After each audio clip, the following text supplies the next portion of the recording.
NBL League, which is now getting underway. And I think today we have the first game being City Oilers Non-Blazers. I don't know if it's the end of an era, because I know definitely if City Oilers is beaten, it will be another huge story. Well, we'll have to wait and see. I think it's going to be fireworks. It will be fireworks at the NCS Arena, because you have City Oilers, yes, who have dominated basketball in this country for more than 10 years.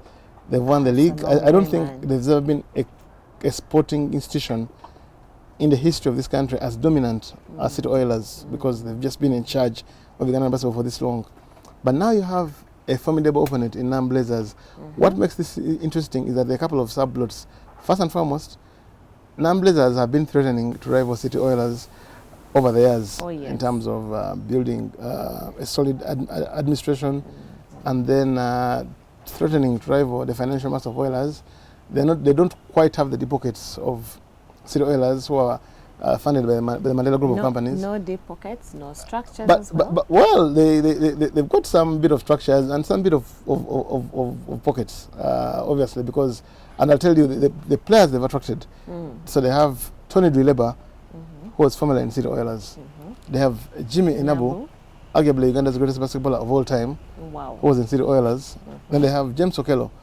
All those three players left City Oilers in a cloud. The circumstances under which they left City Oilers, in my opinion, they left a lot to be desired, because they offered so much for City Oilers. Only to. They picked Oilers, by the way, from, in the case of Oxy, James Okello, from the time when City Oilers was in Division 2. He was with them. They were promoted together into Division 1, and they started winning championship after championship after championship.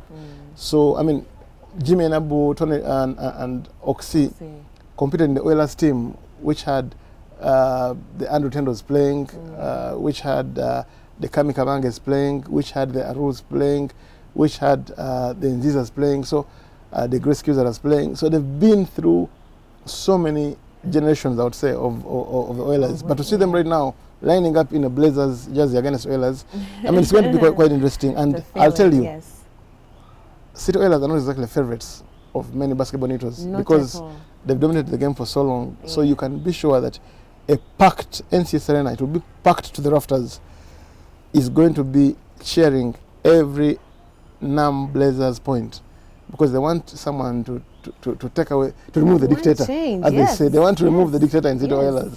And listen, I think it's going to be an interesting spectacle for basketball, because Oilers have done the right things in terms of organization, in terms of building from the grassroots, because they've now recruited so many other kids. The Evan Moezis, of course, they got fired Bale from ECU, and several others. So for them, it is their philosophy of playing the long game in terms of interesting youth.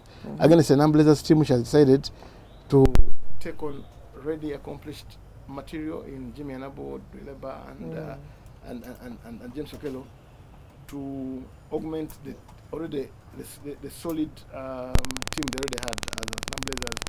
So, I mean, it's going to be quite interesting. I will be at NCS Arena today. Oh, you'll be there. I'll be one of the thousands who will be packed. I feel the pressure already. I mean, it's going to be exciting, and I just can't wait to see how that game will end, because it will have the feel of an NBL final. And believe you me, these two teams are going to be competing in the best of 7 final come the end of the season, because I don't see any team which can compete or match Oilers and Non-Blazers in terms of the squad depth, the rosters they have, and the ambitions they have. Wow, guys. Personally, I wish I could actually be there, because I've been to one of them, and of course, City Oilers won. But even when in jubilation, it was an empty hall. No one wanted to see that. But I can imagine how it's going to be this evening.